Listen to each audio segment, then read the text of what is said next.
कराची में एक बड़ा अजीब किस्म का वाक़या हुआ। घर के मर्दों ने जो है वो कर्ज़ लिया और घर की औरतों को मार दिया ज़हर दे के। भाई खुद ज़हर पी लेते।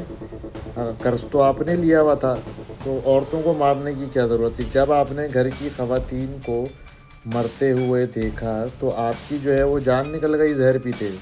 हैं? उनका तो आप लोगों ने काम तमाम कर दिया, मगर ख़ुद जो है वो ज़हर नहीं पिया। इसकी मुकम्मल तौर पर तफ्तीश होनी चाहिए और मुख्तलिफ़ पहलुओं से होनी चाहिए कि आया ये सच भी बोल रहे हैं या ये मामला कोई और है। मतलब घर के मर्द ने जो है भाई वो कर्ज़ लिया, लोग जो है वो उससे कर्ज़ मांग रहे हैं, 1 से 1.5 करोड़ रुपए जो है वो उसको कर्ज़ अदा करना था। तो उसने क्या किया कि भाई उसने अपनी जान लेने के बजाय अपनी माँ को भी मार दिया, अपनी बीवी को भी मार दिया, अपनी बहन को भी ज़हर दे के मार दिया। अब भाई बाप ये समझ रहा है कि बेटे ने ज़हर पी लिया है, बेटा ये समझ रहा है कि बाप ने ज़हर पी लिया है। दोनों ने इतना ज़हर पिया कि खुद तो बच गए, बाप ने तो पिया ही नहीं बेटे की हालत देख के।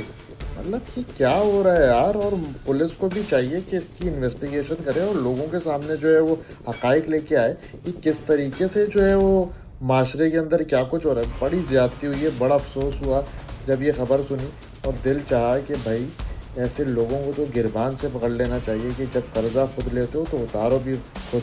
अपनी माँ बहनों और घर की बेटियों को जो है वो इस तरीके से ज़हर दे दे के नहीं मारो।